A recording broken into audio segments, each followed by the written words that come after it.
All right, everyone, you can fire away. All right, Ron, I wanted to ask you about a couple of the new rules this year. One of them being the shorter stay on IR for guys, and maybe how you think that'll change your approach in managing the roster. It could. I mean, again, we have to look at, where we are as a team. We've got to look at who fits what. Things change, as we were going through training camp, seeing the things that we had as far as players and the things that we had as far as the scheme. It's going to play into our decision making. And, we've started discussing, our roster. We've worked through one position right now, and we're going to work through the rest of them the next day and a half. We have some pretty interesting decisions to make, and we're going to work through those things. And the other one was being able to have the practice squad guys up on game day twice. What that does for you? That does play into it. Again, because if you go into the week and you're not sure about a guy's health, and then you get to a Saturday and all of a sudden you're going, wow, you know what, he's not going to make it, but we have that same type of guy, the same type of player on practice squad. We can pop the guy up and hopefully not lose anything. We're going to feel good, I think, about some of the guys we put on practice squad too. Appreciate it. Hey, Ron, you talked about how converting turnovers into wins is a really vital metric for you. I'm curious, defensively, if there are any metrics that you kind of dive into to really see where your team is at. Well, you defensively, how you're stopping the run, your third down percentage. Those are probably two of the more important things as far as I'm concerned. And then how you do on the first and second downs. If a team's getting to a lot of third and fours, third and threes, that's just concerning. I mean, you want to get those guys obviously in third and 7, third and 8, third and 9 plus. Those situations are huge. And so when you do look at the analytics of football, certain things do play into it. One of them is rushing yards allowed. The other one's third down percentage. The other one's first and second down. What is your third down situations? Those are very important. Thanks. Hey, Ron, I'm wondering, when you look at tight end, do you feel the need to have, a receiving tight end and a blocking tight end where that's his calling card, or you just take the best 2 or 3 regardless of where their specialty may lie? Well, you do try to have a guy that's complete. This team had one in Vernon Davis who was as complete as it gets. And unfortunately we got here and he was retiring. But he's a guy that could run block, pass block, and run routes and get vertical very quickly. That's what we had in Greg Olson in Carolina. So you're looking for that kind of guy. Do we have that? Maybe. Logan Thomas has done a great job. He's learning a lot. He's relatively new to the position. He's a former quarterback who's converted himself to tight end. He's worked at it. I like the directions he's headed. A couple of the other guys we have are guys that run good routes, good hands, and good quickness and speed. A couple other guys we have are good blockers. So we're going to choose the best out of that group, and we'll go with those guys. And when it comes to Antonio Gibson's development as strictly a running back, when it comes to running the ball, how's that going? I know he hasn't had a lot of reps in his career. Is he getting better at understanding the tracks and how to set up blocks and all that? Oh yeah, he's learning and getting a good feel for that stuff. He's learning aiming points. He's learning, when to stick your foot in the ground and cut back. He's learning, how to set a block up. He's learning to show some patience. He's learned to run towards the crease. So those are all things that you want a young back to learn and show that he's capable of doing.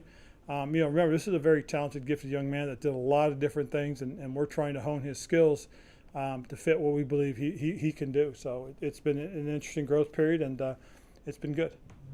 Thank you. Hey, Ron. Just kind of wondering, with Sadiq being out as long as he has, and I know I asked you about him last week, does that create extra complications when it comes to forming that initial 53 with the young men that you guys got the other night from Vegas, and having to make sure that you have enough bodies in case Sadiq is not ready early in the season? Yeah, I mean, but this is one of those things where you're gonna keep a good number of offensive linemen, just for the safety's sake. I mean, if there's one position that you can't have a catastrophe at in terms of catching the virus, it's offensive line, and so that's a position that we're taking a nice long look at.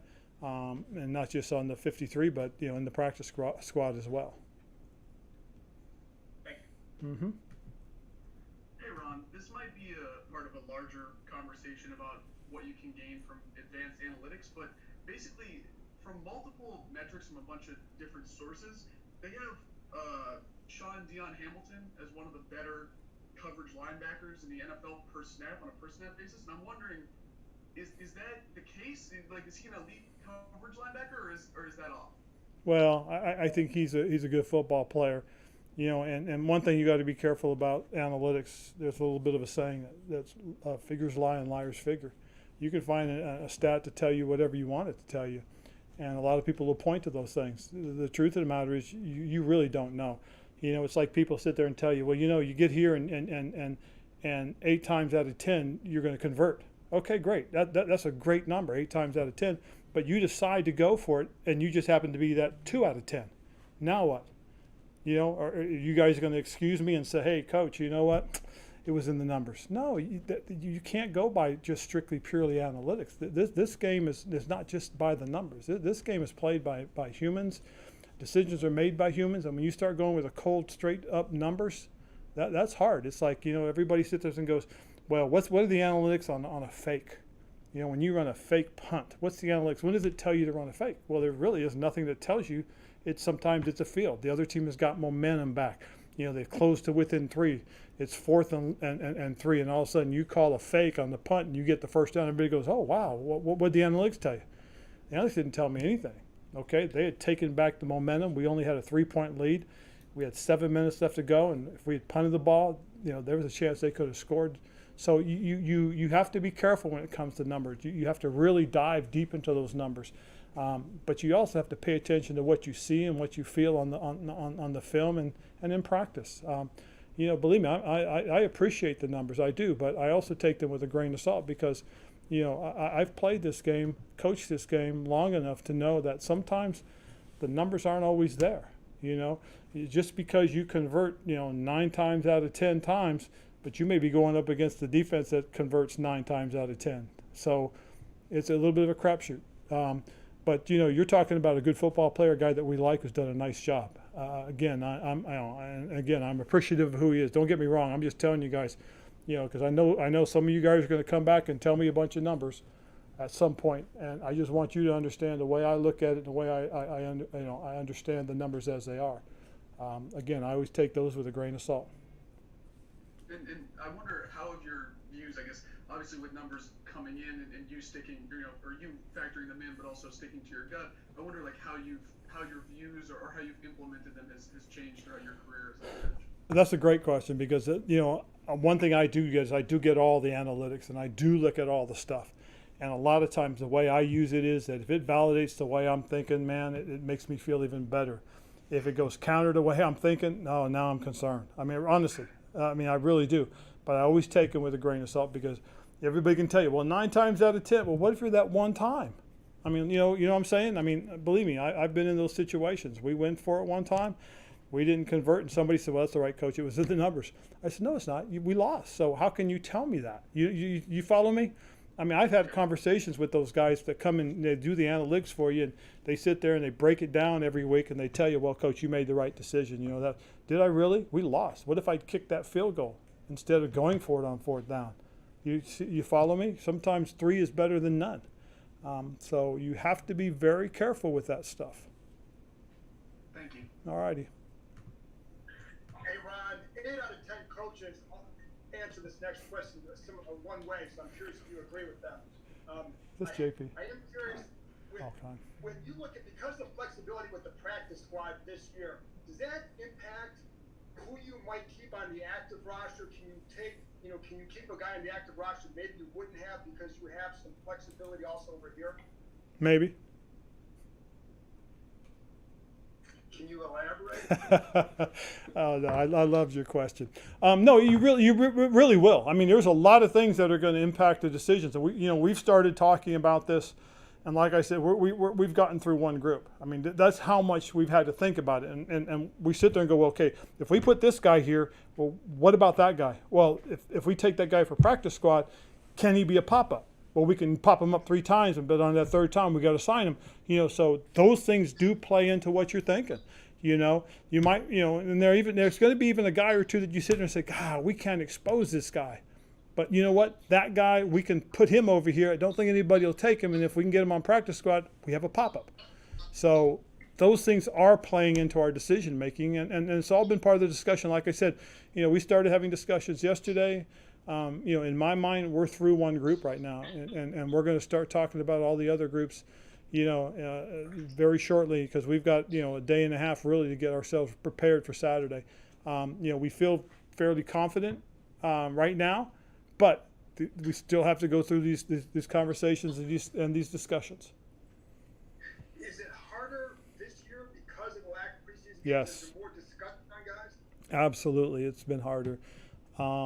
And there are a lot of discussions, because what's going to happen is you're going to have a scout or two or a coach or two that's adamant about a guy, and yet we have nothing to go on other than, okay, I watched his college tape, or I've watched his pro tape when he was with the other team, and I've seen him do this. I know he can do this, but we haven't seen it because we haven't been able to compete the right way, the way that you need to compete, so you're able to tell whether or not a guy has that kind of ability. That's the hard part for us, and quite honestly, that's the unfair thing for a lot of these young guys, because, in fact, I was walking over to talking to some of the coaches when we were getting ready for walkthrough, and I said to them, I said, we're going to cut 2 or 3 guys that really should probably make this team, but they haven't had a chance, and I understand last year that one of the guys that really showed well was Steven Sims, and look at him now. He's a guy that's got an opportunity. He's a return guy for us. He's a slot receiver for us. I mean, these are all things that are playing into our decision making, and have, quite honestly, I think, really created a situation where we do get bogged down in our conversations because we don't know. Thank you. You're welcome. And one other thing too on that, John, is that everybody's opinion is important. Because somebody may have seen something that some of us didn't see, and now we go back and put the tape on and look for what we were told. So that's the other part about this too, is we have to hear everybody. Thank you. All righty. Hey, John. Hi, Ron. I'm so sorry. As it relates to David Clark and the trade, you mentioned obviously Jack Del Rio being influential and somebody that you talked to. He was the head coach of the Raiders at the time that they drafted him. How much, if any, did you guys have a conversation about David Clark, what he could bring to the team or influence that trade at all? One of the things that Jack and I talked about was the young man's potential more than anything else. And for what we did in terms of compensation to the Raiders, we feel really good about the decision that was made. We really do.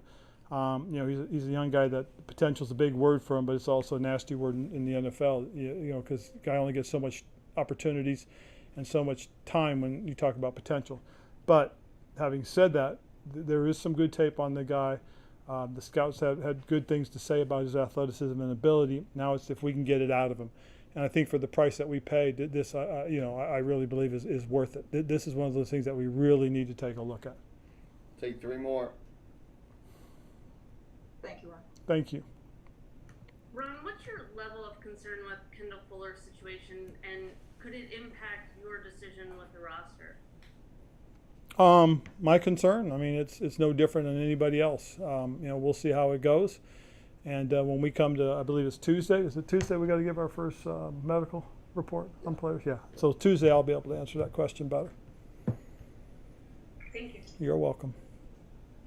Hey Ron, I'm curious, just with here you have a little bit more say over personnel decisions. Just how does that affect you with kind of your role as coach, and then also maybe hearing from some of the personnel guys in the front office, like Kyle Smith or... Oh yeah, absolutely. I mean, Kyle and we've been talking all week. The only difference, more so than anything else, is that the sole responsibility lies on me. I mean, Kyle's got a huge influence in this. He's a big part of the conversation. Kyle has run all of our personnel meetings that we've had to date.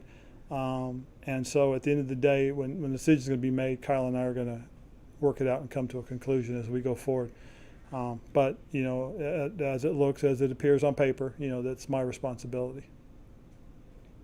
Ben, last one. Hey, Ron, sort of as a follow-up to that, obviously this is an unusual year without preseason games, so if Kyle and that group come to you with an idea, hey, this player is available and so on, how do you assess that versus in previous years you could at least look at tape if you didn't already have a sense of the player. Yeah. Well, what we've done is, in the Clark decision was, Kyle came to us. We had our coaches look at the tape, from last year. Got the reports out, read the reports that were written. It turned out that both Kyle and Eric Stokes had both done reports on him, so they were both favorable reports. So that was really good to see. And then the coaches we had watch them all had a favorable report coming back. When I popped some tape on, the athleticism showed immediately. So we just felt good about it. And then we just felt that that was an opportunity for us. But what Kyle and his guys will do is really give us the stuff that we as coaches aren't prepared to answer, and then we can get a chance to go watch the tape. But we'll get their opinion, we'll get their reports, and then we'll take a moment to look at the tape too, and we'll formulate an opinion, and we'll gather it together, and we'll talk collectively, and then make a decision. All right. Thanks, Coach. Thanks, everybody. Cool. Thank you, guys. Make sure you guys are hydrating.